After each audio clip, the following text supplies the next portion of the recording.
Hello? Oh, wow. I think the entire time, so far, 41 minutes into this stream, no one has heard my voice because my mic was not set on. Okay, well, at least there was music for everyone. You know, my Elgato just updated this morning, so that's what caused that. And I didn't check it. Oh well.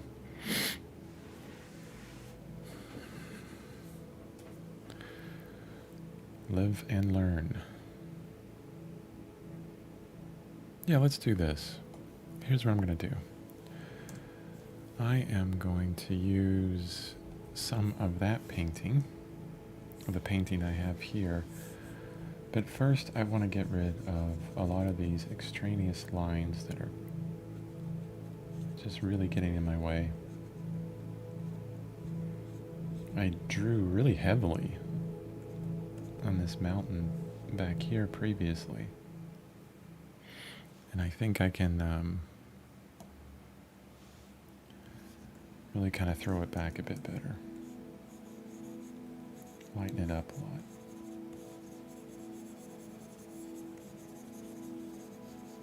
Just by erasing it some. There we go. I bet you that this has kind of really pushed things back. You know, see that now that mountain recedes tremendously, and we got the dark lines here for the foreground. So even in the drawing, I'm reflecting, you know, this kind of perspective, this atmospheric perspective. So here's what I'll do. I'll take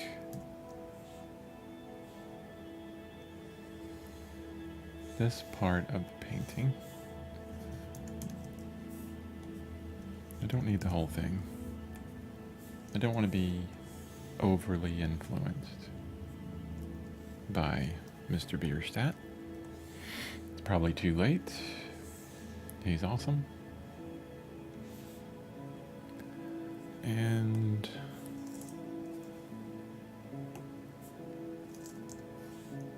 yeah. Let's work on this blank area here.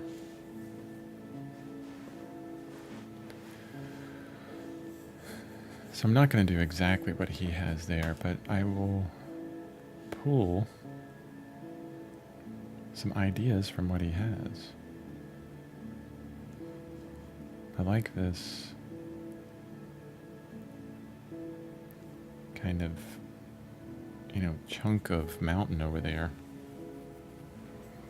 You know, this huge rock that has trees on top of it and things growing, and then it just kind of drops down. It's really pretty. But I'm not going to use the same shape as that he has. That would be copying too much. What I'm going to do is change it up a bit. So I have a bit, so it's influenced by it, but not the exact thing, right? This is what we're doing. Influenced, not copied.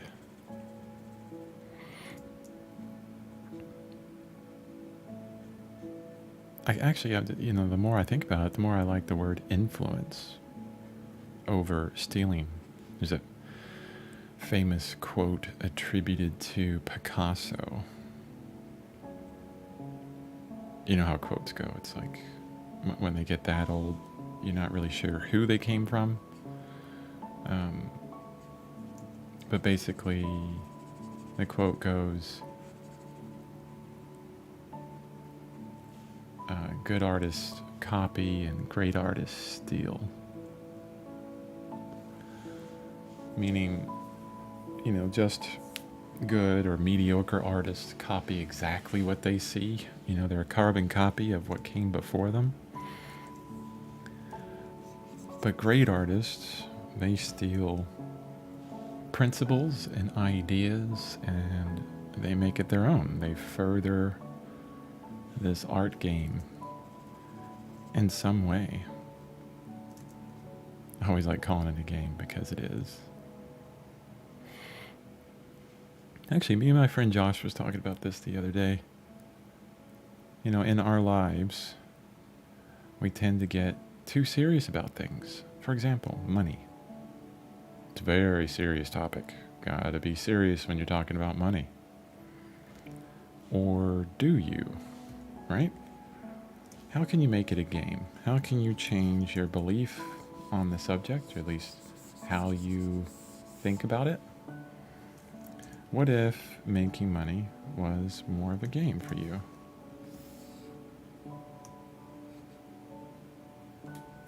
Then it would be a lot more fun. And when something is fun, oh, it can't be fun, it's got to be serious, because you're not taking it seriously, you're not working hard enough if it's not fun, right? That's what most people think. Well, if you keep thinking about that idea that way, that's where burnout comes in really quickly. The job you're working at right now, is it fun? If it is, wonderful. You probably enjoy getting up every day and going to work. If not, you probably dislike getting up every day and going to work. So if we look at something like money and we think, well, you know what?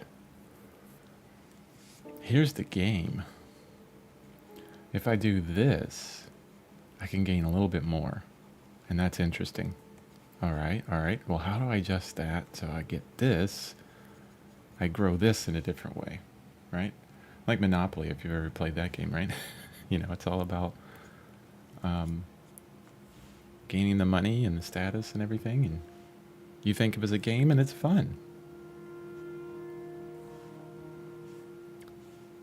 So art is a game for me. And don't get me wrong, I do it every single day. It's a huge part of my life. But in order to keep it a huge part of my life, I treat it as a game every single day. I think, okay, how can I have fun today? Well, that's okay for art, but, you know, for business, you gotta be serious. No. Don't think of it that way. How can you make it fun? Whether it's true or not, how can you make it fun? That is what will give you the motivation to continue on, even when it gets really hard. How can you make it fun? Change up the materials, change up the subject matter. Get outside your comfort zone. Are you getting bored of painting landscapes or figures or something? Well, challenge yourself. Usually we get bored because we haven't been challenged enough.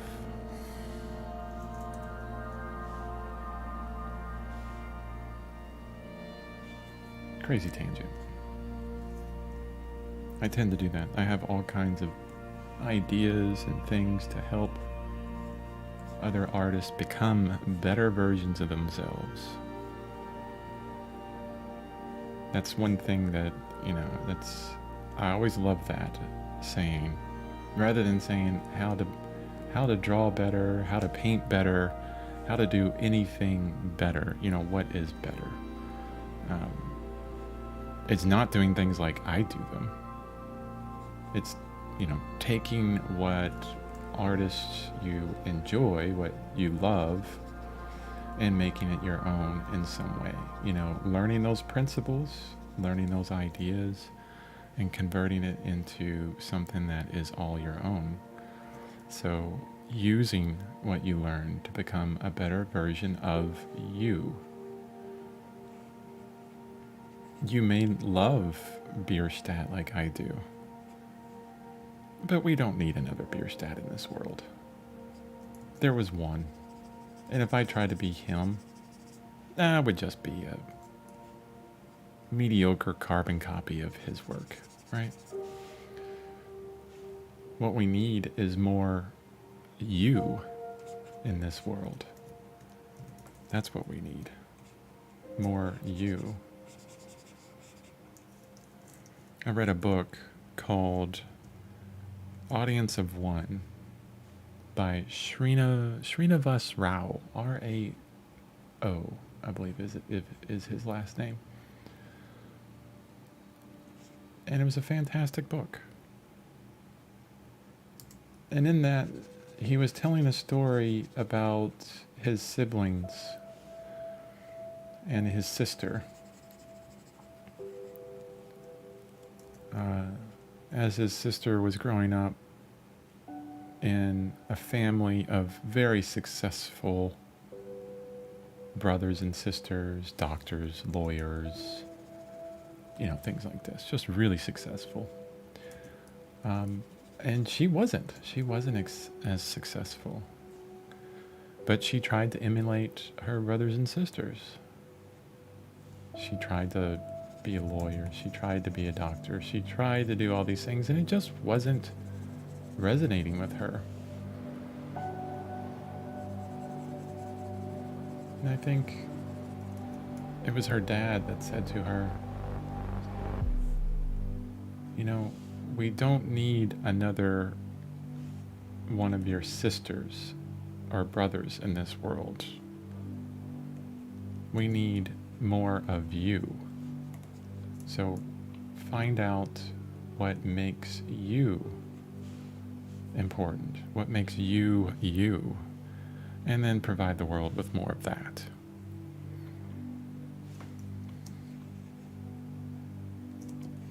There we go. Look at that. Let's get rid of this so it's not in the way.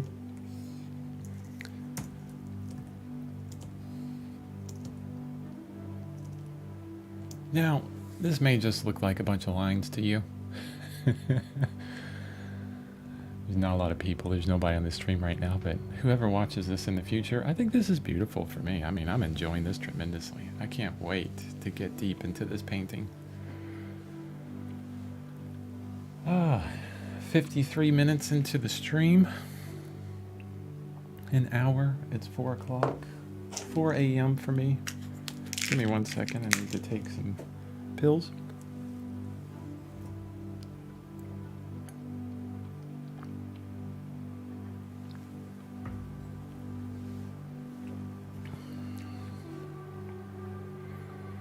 And I'm really enjoying, really loving this painting. I'm having a ton of fun with it. I can't wait to work on it further. Or to begin with color. The drawing looks beautiful, in my opinion. It's my drawing. But yeah, I'm really liking this. I'm really anxious to... well, not anxious, but I'm afraid to add color to it because that's where it can get into a lot of trouble, right? Do this wonderful drawing and then maybe accidentally screw it all up with value and color. That's why I'm doing it digitally, so I can do it on a different layer and, learn and fail here, because that's what learning is all about, learning and failing. Well, failing first, learn, and then improve, a feedback loop. Hopefully you can make that loop as small as possible. So I do this digitally so that I can learn from mistakes and improvements. I've already learned. I've been working on this painting for I don't know how long, over a week already, and I've basically started it over 2 or 3 times, it seems like. And I've learned a lot during that. I learned a lot what not to do in an oil painting. And this is another reason why digital, I think, is so important for traditional artists. Because if I did all that learning on an oil painting, and I started it over multiple times. Number one, I'd probably be so unmotivated right now that I would just stop it and I wouldn't continue on. But within digital, I can learn quickly, I can fail quickly. Well, I can fail quickly, I can learn quickly, and then I can improve quickly. And also, I can, if I do something really bad, I can, all right, well, I've just changed some layers up, and okay, I'm back to here. Let's not do that. Control Z, and then do it again. That kind of thing. So it's wonderful for that.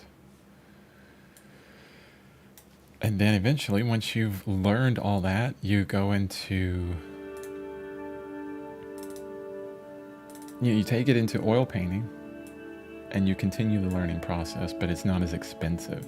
I mean, figuratively and actually,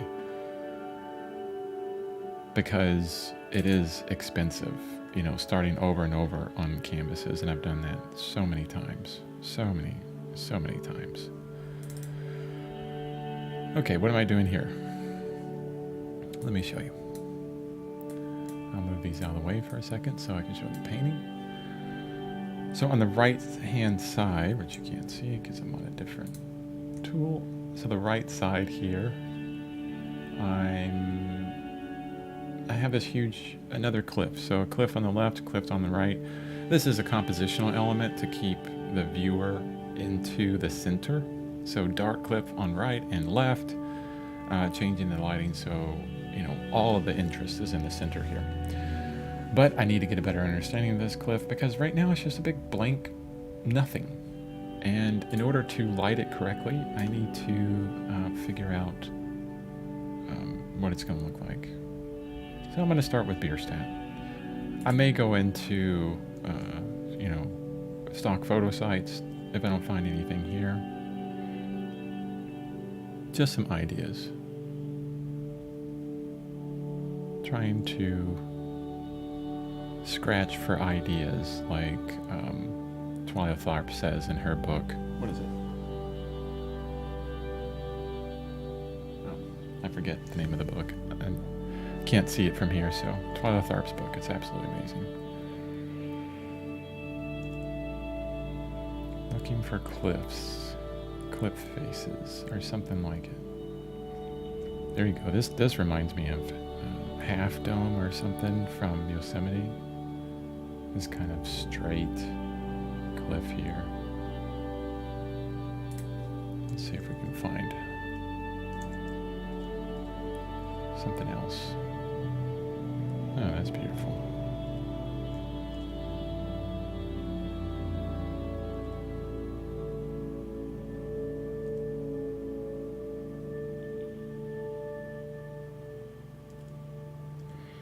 So this is a really big part of this painting. And a lot of these cliff faces I'm looking at from Bierstadt are in the background. I feel like I need to gather some kind of detail over here. And, the composition started with Shen Jong-hoon's painting, but I don't want to continue that exactly. I really like how this is treated. So I'm going to open that up in Krta in the background. You'll see it open up in the background. There it is. By the way, what I'm using here is Image Glass on Windows. It's absolutely fantastic for looking at imagery. And it's free and cheap. Well, as cheap as it can get. Free. There's another one. I like that. Probably pull from both.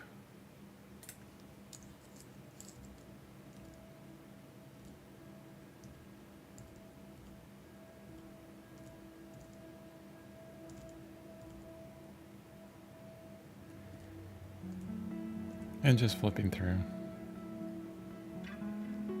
I learned a lot with this painting on atmospheric perspective. Also, with James Kearney's book on color and light, he talked a lot about atmospheric perspective and how different local colors would change as they go in the distance. What's really interesting is, and what I learned from that book is, and what I learned from this painting is, as things go back, the value gets lighter, at least closer to the lightness of the sky, and the saturation gets closer to gray. So eventually, you know, whatever the sky looks like, the further back it goes, it will blend into the sky. You know, further and further back blends into the sky, except for bright white objects, which is really interesting. So if light is hitting a bright white object like this snowy mountain cap, right? It will get warmer, like ridiculously warm, you know, crazy saturated. So the saturation changes for bright white objects. So it's really interesting.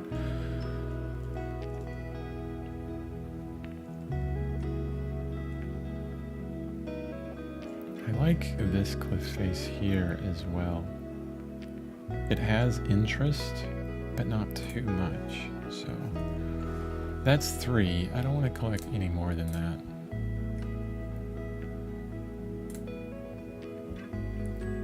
So here's what I'll do. I'll start with this one. And I'll cut out everything else. Copy. Or I'll just, you know, pull out what I want to reference. And look how tiny that is.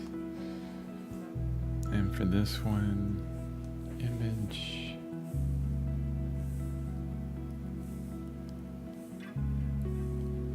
Transform.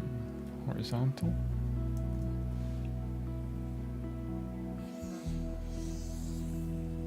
Like that one. Copy.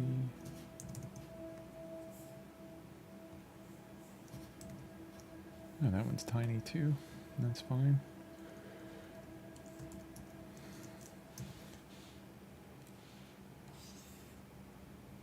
Oops. And then I'll pull this one out. We got 3. 1, 2, 3 pieces of influence to work from. I mean, heck, what I can do, because they're so small, is just line them up over here. Get onto the layer that I want, and the brush I want. Go full screen on my big 24-inch pen display. So glad I had the money at the time to buy this.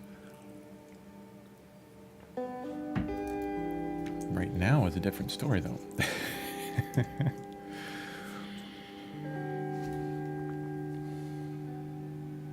Alright, I'm not going to work for too much longer on this.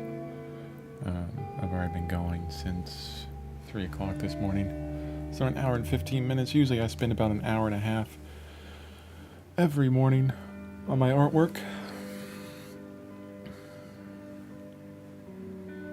So what can we do?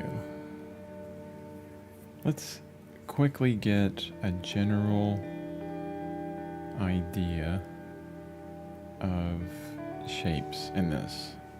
I really like that top influence because there's this huge rock that can be here. It's just this like interesting shape. And then looks like a slope that kind of comes in, right? And these are foreground elements, are very close to foreground.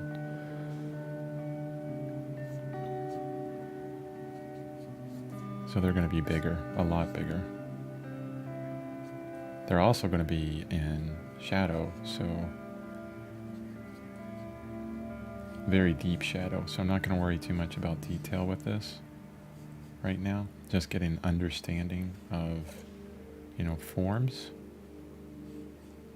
Because there's light that enters shadow, even though, I want to be able to understand these forms, and it's great practice.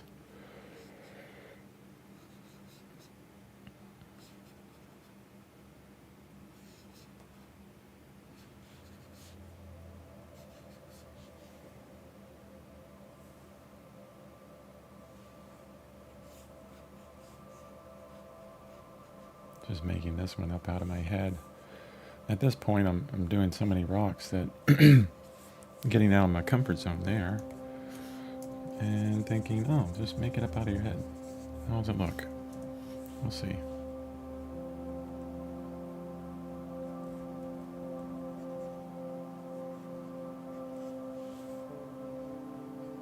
Have to crawl before we walk, right?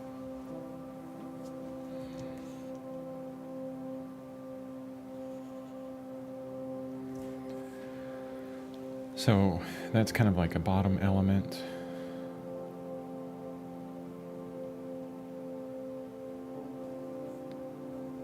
Into, I don't know if you noticed, but you know, one of my major points of interest is this person down here. So a lot of what I'm thinking about is pointing to them. So this slope here is kind of bringing the viewer in, right? And I'm going to continue with that. In this one here, there's a nice kind of shelf of rock that I can use to point the viewer as well. And I'm making sure that that angle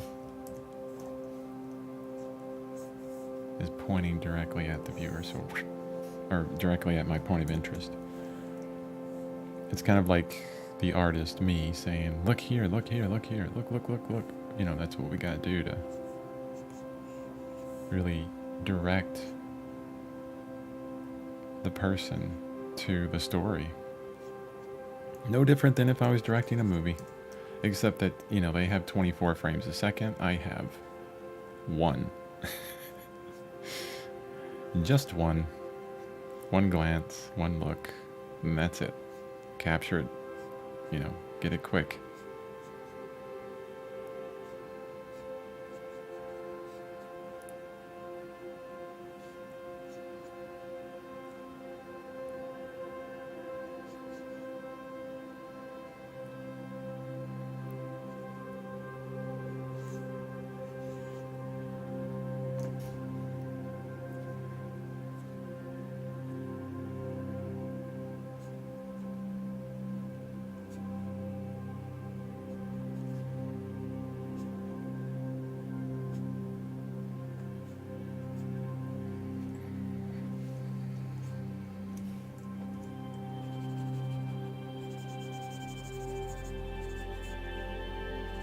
So now I'm pulling a bit from this bottom image here as well.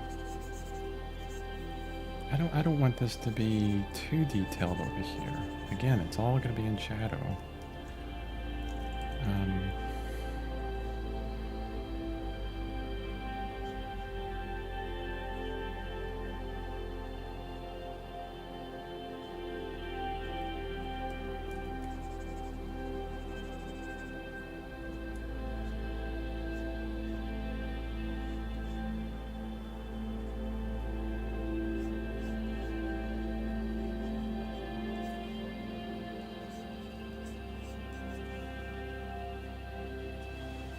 Yeah.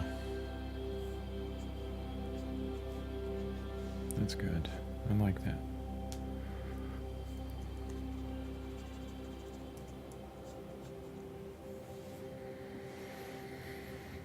I'm also getting rid of this stair step thing. I don't know if you've noticed this, but this is something you always have to watch for when you're doing natural landscapes and stuff. These rhythms that are exact, that are repetitive. You know, this is what we tend to do when we're, you know, humans. We tend to make things repetitive,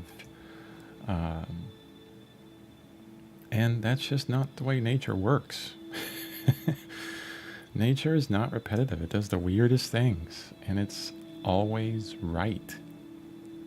You're like, well, that's just strange looking, but you can't say, well, that's just wrong. No, it's nature. It's doing what it's supposed to do. This is what it does. It's always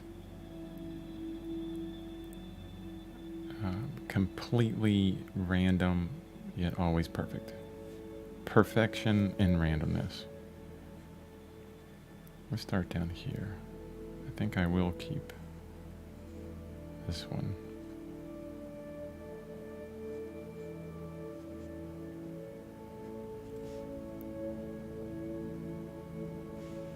But I think it will be in the distance.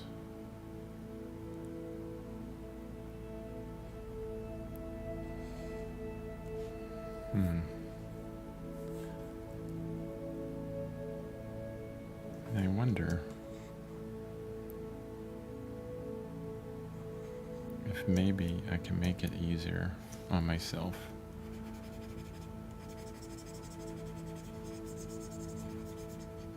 Just by removing all of this.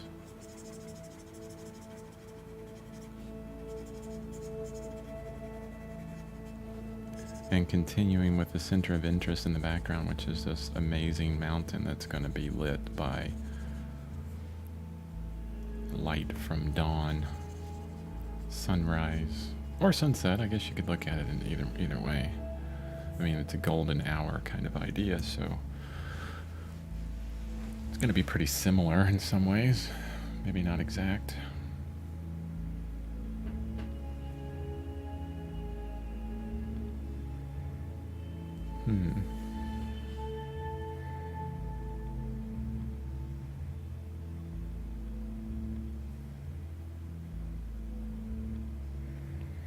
Yeah, I'm just thinking here. Not sure how I want to treat this.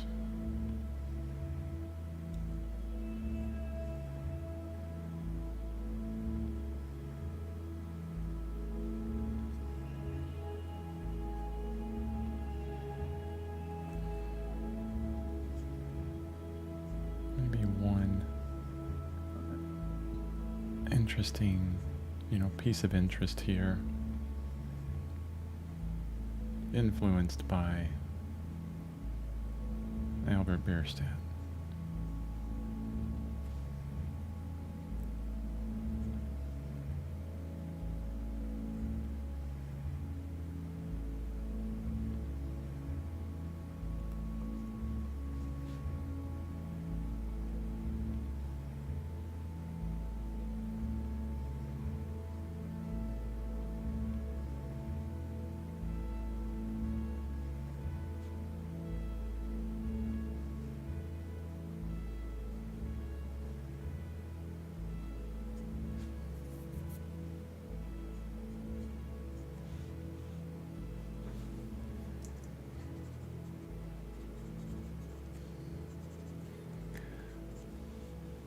This is how you can tell I enjoy this so much, and for yourself, because I was going to stop and just, I wasn't going to do get so detailed into this, but I'm just having a lot of fun.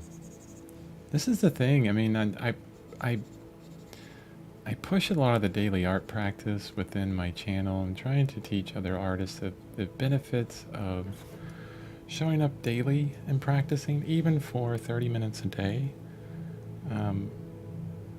Is a lot of times, I mean, it just, this is where the muse shows up, where where the interest comes in, is because I don't feel like it, and then you're doing it for a few minutes, and then all of a sudden 2 hours go by, and you're like, whoa, where'd the time go? I just kind of zoned into this and had a lot of fun. So that happens a lot. So let's zoom out on this. I'm going to remove these three things so that I can see it better.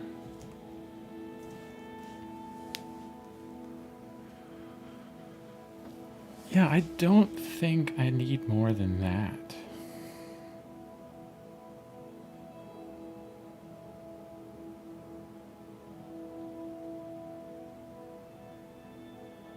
Hmm.